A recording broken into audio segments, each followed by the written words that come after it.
Централен дневник на регионалната К1. Добро вечер. Настаните кои го одбележаа денот ги донесуваме веднаш по најавите. Гледајте не. Македонија и натаму останува водечка земја во регионот по обновата на патната инфраструктура. Се одржа четвртата форумска сесија во Демиркапија. Презентирани планираните расходи за повеќе буџетски програми за наредната година. Во Велес отворена изложба на слики кои го покажуваат животниот пат на Нобеловката мајка Тереза.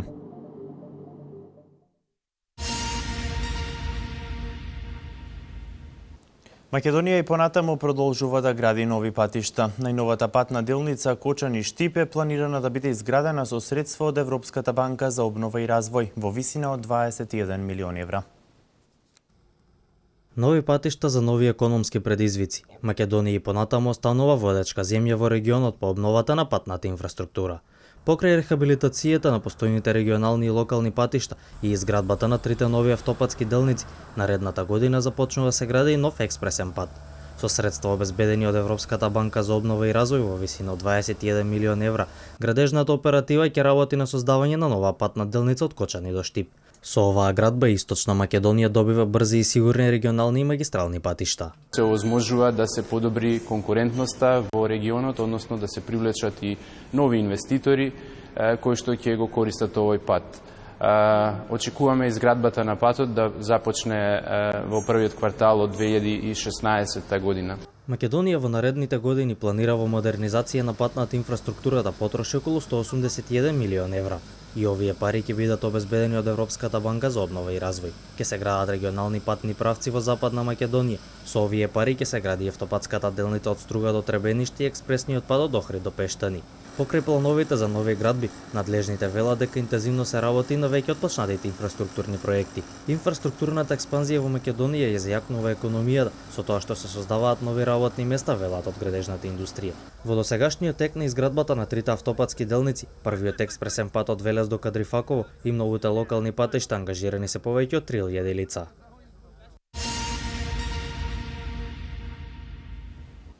Македонија и натаму останува фокусирана на намалување на невработеноста, создавање на нови работни места и раст на економијата, изјави вице-премиерот за економски прашања Владимир Пешевски.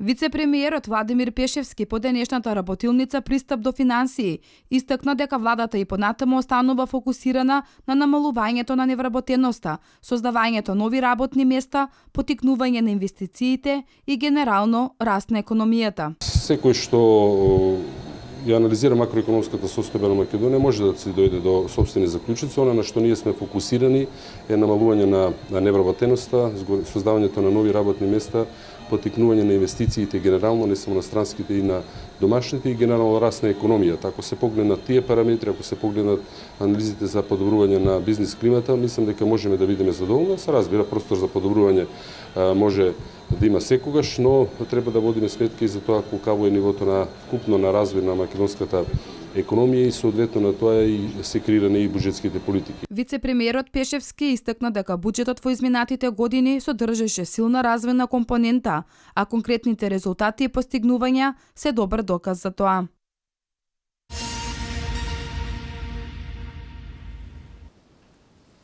Градоначалниците од општините кои го сочинуваат Вардарскиот плански регион денеска на 15-тата седница на Советот ги започнаа подготовките за проекти со кои Центарот за развој на Вардарскиот плански регион идната година ќе аплицира до меѓународните фондации. Кога е во прашање енергетската ефикасност, Вардарскиот плански регион останува лидер во Македонија по реализација на проекти со кои заштедата на енергија е голема. Советот на Вардарскиот плански регион интензивно работи на проекти со кои наредната година преку Центарот за развој на Вардарскиот плански регион ќе аплицира кај странските фондации. Подобрување на енергетската ефикасност и понатаму една од приоритетните работи на Вардарскиот плански регион. Предлог програмите за работа на Вардарскиот плански регион за наредната 2016 година со предлог проекти кои што Вардарскиот регион ќе аплицира пред Министерството за локална самоуправа, меѓутоа и во текот на годината ќе аплицираме и со одредени други проекти пред сите останати донатори што се потенцијални донатори, како што се UNDP, USAID, Швајцарска амбасада и така натаму. За општините, ваквите работни средби се повеќе од потребни, бидејќи на директен начин се добиваат сите информации околу можностите за аплицирање на проекти, од чија реализација би се подобриле условите за живот на граѓаните. Регионалната соработка веќе дава резултати. Од минатата година имаме многу добро искуство, посебно со проекти кои што ни беа доделени од страна на Советот на Вардарски плански регион, и оваа година ќе се бориме да добиеме одредени проекти преку други донатори и верувам дека оваа регионална соработка која што години била можеби занемарувана, сега си дава посебни резултати и ќе сега заземе своето место. Донесени се годишните предлог проекти за развој на Вардарскиот плански регион. Оваа година фокусот е ставен на инфраструктурни проекти. Преку Министерството за локална самоуправа и Бирото за регионален развој ќе оди со инфраструктурни проекти. Тие проекти во наредниот период ќе бидат промовирани, заради тоа што се уште се во фаза на подготовка. Имавме неколку заклучоци, информации до градоначалниците за поддршката на скоро сите донатори во Република Македонија, кои во 2016 година ќе ги поддржува проектите на Вардарски плански регион. Тука се стандардно програмата за развој на Обединетите нации, UNDP, тука е ГИСРЕД програмата, германската поддршка, тука е USAID и тука е швајцарската влада. До крајот на оваа година Советот на Вардарскиот плански регион ќе одржи најмалку уште една седница. Тогаш ќе бидат финализирани и проектите по кои Центарот за развој на Вардарскиот плански регион ќе работи во 2016-та.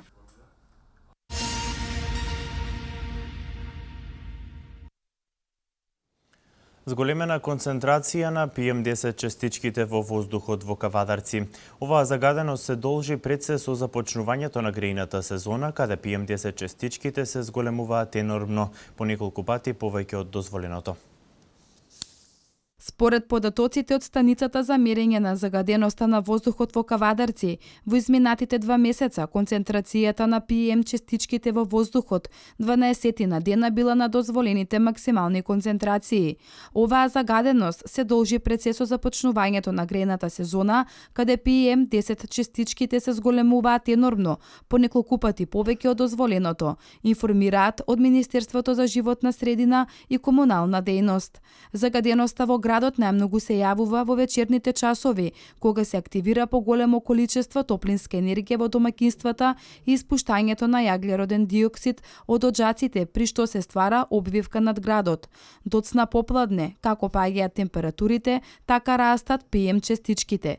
Граѓаните можат да го следат квалитетот на воздухот во Кавадарци преку онлайн страницата на Министерството за животна средина и просторно планирање и може да се врши увид на присуството на PM частичките во воздухот.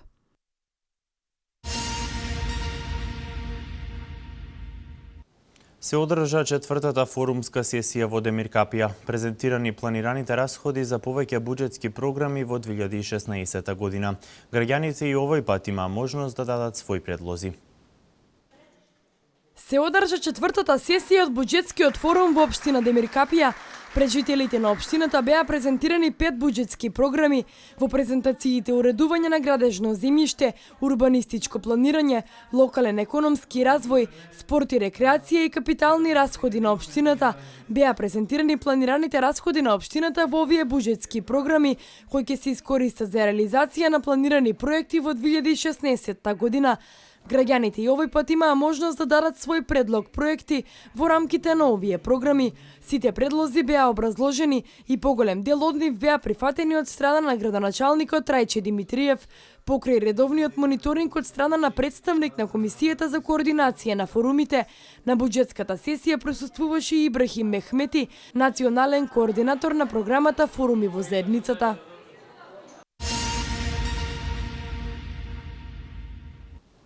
СДСМ со обвинување дека на учениците во гимназија Кочо Рацин им се наплаќа за видеонадзор и покрај најавата дека видеонадзорот е поставен од општински буџет. Директорот на гимназијата ги демантира ваквите обвинувања. Гимназијата заедно со Средното стручно општинско училиште Димитрија Чуповски минатата година поставија внатрешен видеонадзор со 8 камери, а по барање на Советот на родители донесена е одлука да се набават уште 6. Весна Стојанова Богоевска, портпарол на општинската организација на СДСМ од Велес, денес на пресконференција реагираше на потребата од исплата по 100 денари од секој ученик во гимназијата Кочо Рацин. Стојанова Богоевска вели нејасно е за што се овие пари. Дополнително, секој родител на уплатница под дознака донација ќе треба да уплати по 100 денари, пари кои што нејасно е каде завршуваат. Директорот на гимназијата Кочо Рацин, Сашко Андреевски, ги демантира ваквите обвинувања од страна на СДСМ. Гимназијата Кочо Рацин, заедно со Средното стручно општинско училиште Димитрија Чуповски, уште минатата година поставија внатрешен видеонадзор со 8 камери, а на барање на Советот на родители донесена е одлука да се набават уште 6. Тоа е уште една груба невистина, бидејќи ние на учениците не им собираме пари за ништо. Ова е проект на Советот на родители и родителите сами како донација ги уплаќаат за сигурноста на своите деца. Во гимназија Кочо Рацин нема да има физичко обезбедување, ќе има само видеонадзор кој ќе го води во властта на куќа за обезбедување. Андреевски информира дека камерите кои што ги постави општина Велес се само за надворешен надзор.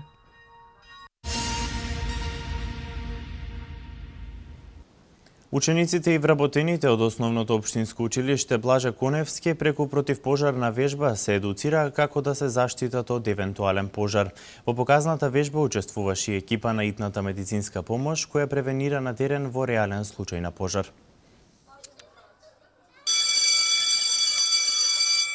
Како да се заштитат и спасат во случај на пожар, учениците и вработените од основното училиште Блаже Коневски учествуваа во показна вежба на велешките пожарникари.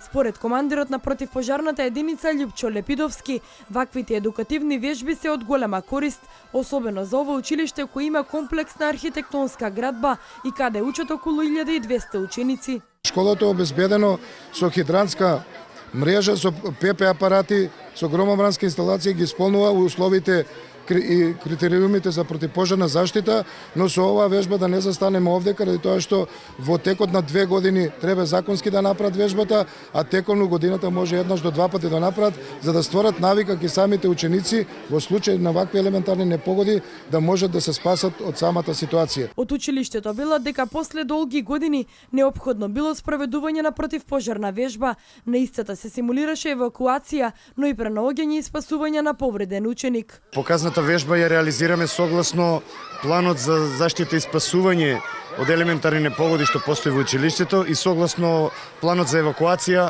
од истите непогоди. Мислам, тоа не е законска обврска, која што треба 2 пати годишно да реализираме, со тоа учениците да се научат на при евентуални такви ситуации, што треба, од каде треба да излегуваат, што треба да прават и така натаму, не само учениците и сите други вработени во училиштето. Во показната вежба учествуваше и екипа на итната медицинска помош, која исто така превенира на терен во реален случај на пожар. Вежби за евакуација и спасување од пожар се спроведуваат во сите училишта и јавни институции во општината.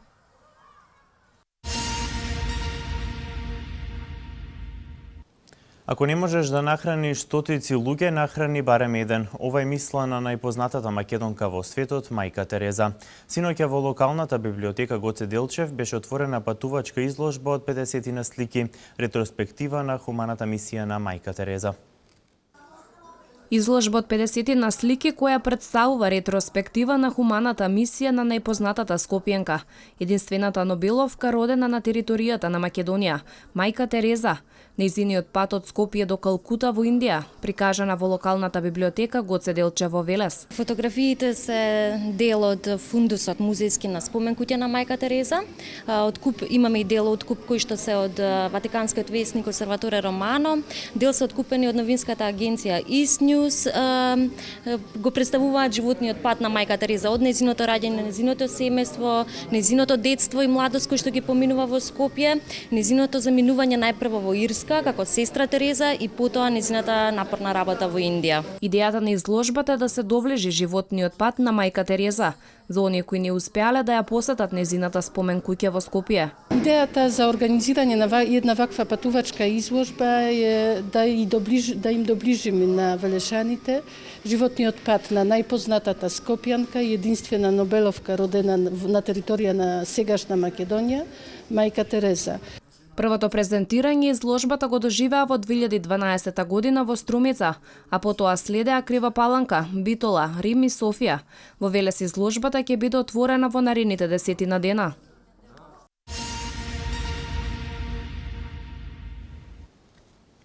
Премиерот Никола Груевски очекува Македонија да добие што е можно побрзо датум на преговори. На собраниска седница избрани новите министри.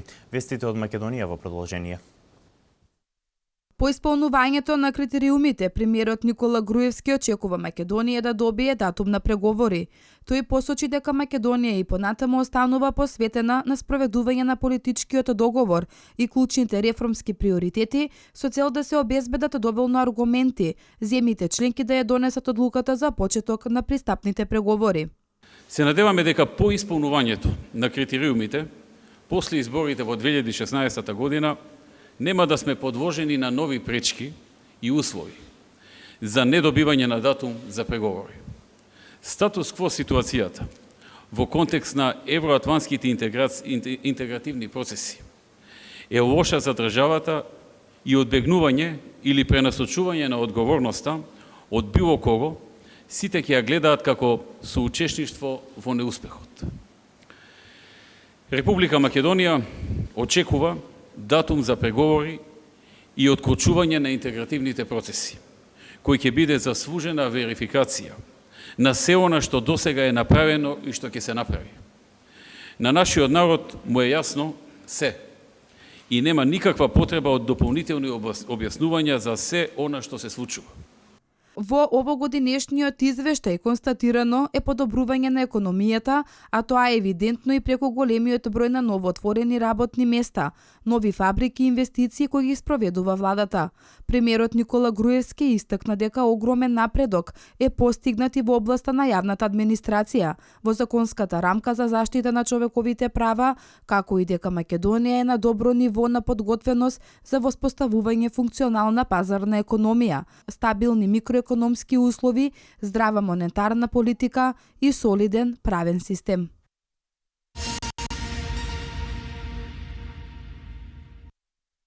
На 76-та седница на Собранието на Република Македонија беа избрани новите министри.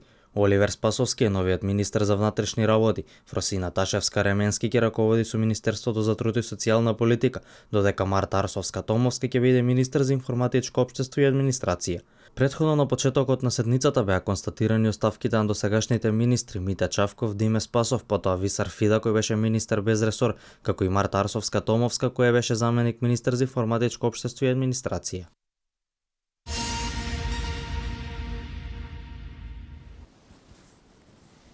Потоа на брод со мигранти во Турција, најмалку 14 лица удавени. 9 лица загинаа кога мал авион се удри во зграда во Охајо. Ова е светот денеска. Најмалку 14 лица се удавија денес откако брод со мигранти потона во близина на турскиот град Ајвалика во северниот дел на Егејското море, пренесуваат светските медиуми. Меѓу починатите има и 7 деца. Мигрантите биле на пат кон грчкиот остров Лесбос. Припадниците на турската крајбрежна стража успеале да спасат 27 лица, а засега нема информација од која националност се лицата што настрадале.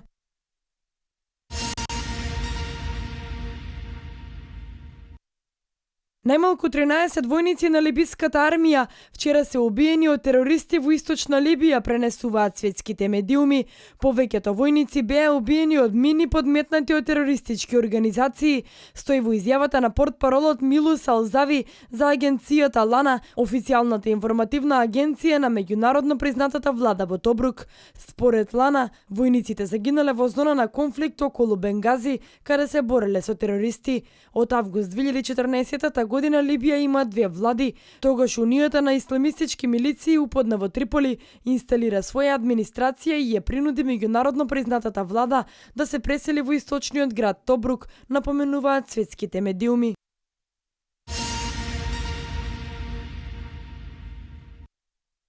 Девет лица загинаа, вклучувајќи и два пилота од малиот авион кој денес се урнал во една стамбена зграда во местото Акрон во Охајо. Авионот кој летал кон аеродромот Фултон во Акрон се срушил врз стамбена зграда која притоа се запалила.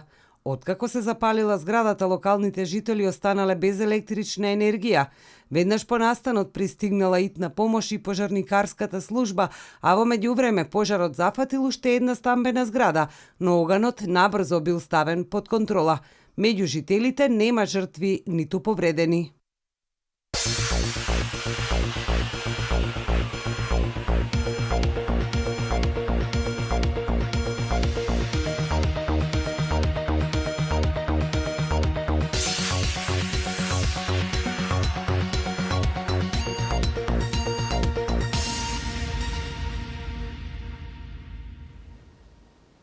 Екипата на Вардар ја прекина победничката серија на Веспрем во Сеха лигата. Кире Лазаров се најде во изборот за најдобар ракометар за 2015 година. Домашен спорт. Вардар испушти голема шанса да се врати со 3 бода од гостувањето ке Веспрем, против кого го одигра првото реми сезонава со резултат 24-24 во заостанатиот надпревар во ракометната Сеха лига. Нашите ракометари на овој начин ја прекинаа одличната серија на актуелниот шампион во Сеха лигата од 6 победи на 6 надпревари. Најпрецизен во тимот на Вардар беше Дебиров со 7 постигнати гола, 3 повеќе од Душебаев кој беше втор на листата на стрелците, додека кај Веспрем најпрецизен беше Ласло Најќ кој со своите 8 погодоци беше и најдобар голгетер на надпреварот. Двата тима со 19 бода го делат второто и третото место на табелата.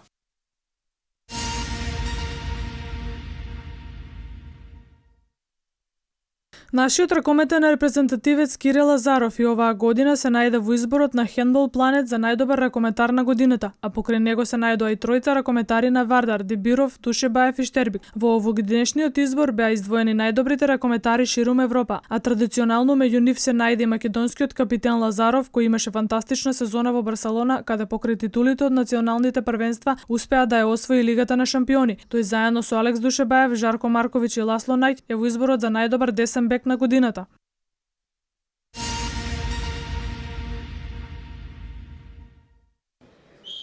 Боксерската федерација под покровителство на Агенцијата за млади и спорт и Сојузот на спортски федерации како и град Скопје ќе го организираат 45-тиот поред меѓународен турнир Златен гонг.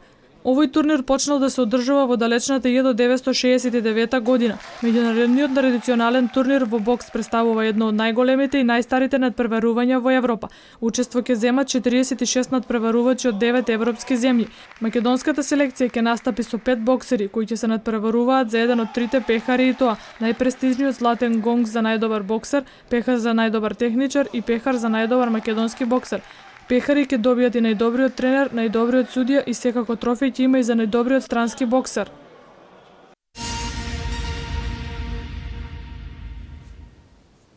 Екипата на Кливленд со 7 победа поред во НБА лигата. Во следните 10 години наместо 24 во Евролигата ќе има 16 екипи. Меѓународен спорт.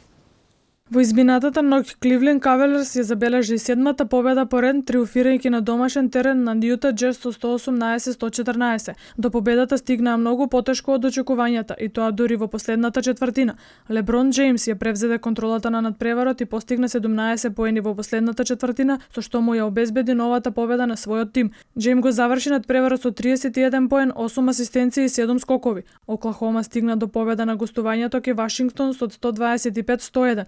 За гостинската екипа, Весбург постигна трипл-дабл од 22 поена, 11 скока и исто толку асистенции. Екипата на Нью Џерси ја постигна првата победа во новата сезона од НБА лигата, откако на домашен терен го победи Далас со 120-105. Резултати од другите надпревари: Мајами Лос Анџелес Лейкерс 101-88, Торонто Њу Јорк 109-111, Милвоки Бостон 83-99 и Минесота Шарлот 95-104.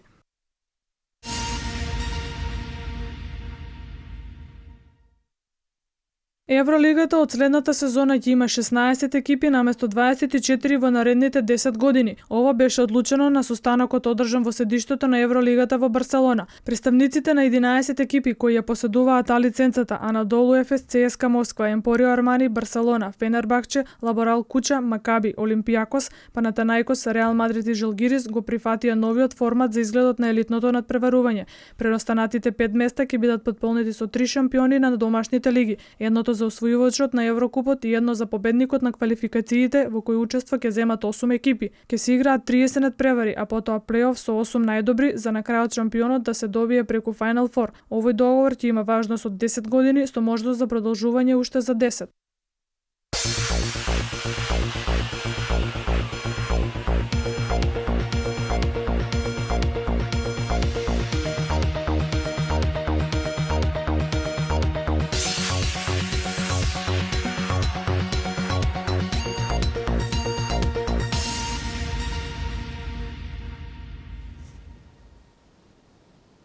Времето денеска сончево и топло, а слично такво време ќе се задржи и утре. Еве ги деталите.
Благодарам на вниманието, почитувани. Останете и понатаму со нашата програма. Пријатно.